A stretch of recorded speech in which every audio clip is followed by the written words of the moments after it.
Yeah, so at 11:05 a.m. this morning, our SLC 911 received a call about an active shooter at East High School located at 840 South, 1300 East.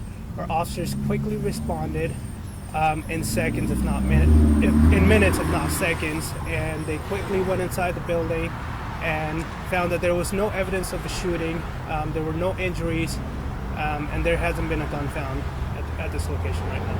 Are you able to say, was this a phone call, a text message, an email? It was a phone call that was made. Our officers are still investigating who called us, but at this time we can confirm that it was a third-party info, and the person who called was not on scene. There's been a rash of these things lately. I mean, does this sound similar to other ones that have happened? I'm not sure. I don't have that information, but what I can say is our officers, their expeditious response is what we train for. These situations are high risk, and I'm proud of our officers for responding quickly and handling this situation the way they're trained to.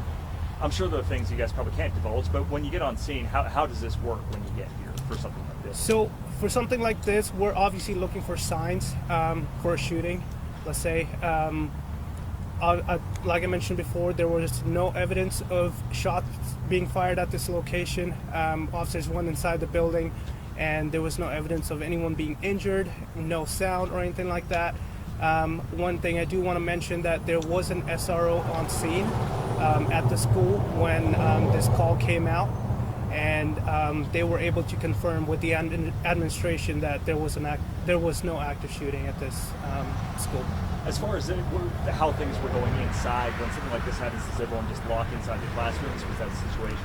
Yeah, so the school district, the school administration, they worked quickly, put the school on lockdown, and that helped our officers, make sure that the scene is safe for everyone in school and outside. After something like this happens, where does the investigation go from here? That thankfully this wasn't a real deal. Where do you look next? So our officer will continue to figure out what actually happened, again, at the school, and also contact the complainant who called and trying to figure out what led them to call. And, Are you able to say, I know you said minutes if not seconds, about how long it took to get here and then how long it took to clear the school?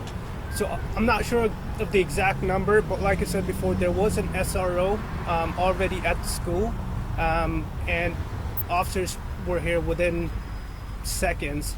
We had a citywide response, so we had officers coming from everywhere. So, how much time passed between the 911 call and when newsrooms were sent the alert that there was an incident possibly at the school? So when we received the 911 call, it was 11:05, and we first sent out our tweet at 11:00. So our email notification went out at 11:11. 11:11. When was it dispatched over the air to your officers? As soon as it came out. So there was a 7 or 8 minute delay between when the public knew this was going on and when police officers knew this was going on? Right, and again, we want to make sure that everyone's safe. Our officers responded out here to make sure that everyone was safe, and also to confirm whether it was an actual threat. And this is why we have that delay and stuff.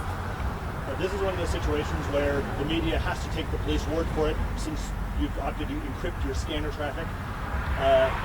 Do you think it's okay? Do you think parents are okay with the delay between when you knew and when we knew? So again, I'm not sure if parents are okay with that or not, but what I can say, our officers responded quickly, and that's what our main priority is. Our main priority is life. The people that are going at the school right now, whether it's students or administration, we want to make sure they're safe. So our officer responded very quickly and made sure that this was actually an unfounded shooting and stuff. Are you able to say anything about where you think the call originated from? Did it originate from Virginia or outside? So again, that's going to be part of the investigation. Our detectives are going to look into it and figure out where it happened, where it came from. I just don't have the information who called and why they called and stuff. Do you know if it was at least like anonymous or if they gave a full name and gave their information? I don't have that information at this time. Any changes to the school schedule for the remainder of the day? The school is back in session. They're resuming traffic as normal. When it comes to these things sort of happening with some regularity. Is there any change within the department of like we're going to dedicate people to like following up on these cases in general, anything like that? So the case will be handled by school resource officer detectives. Yeah. Will there be additional presence on site all day just to kind of keep students' minds settled after this? Not that I'm aware of. Like I said before, our officers are trained in these situations. Like I mentioned before, they were here in seconds, and plus we had an SRO on scene already.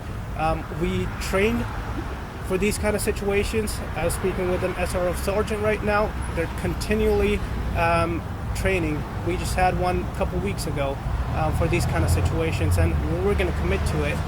We understand that this is a problem, but we're going to keep continuing our effort to make our schools safe. The call went out, I think you said 11:06 or 7, something in that range. Do you know when it was that you all determined this was unfounded? How long? I'm not sure of the exact time when it was unfounded, but it was within minutes. Okay. All right, thank you, everyone.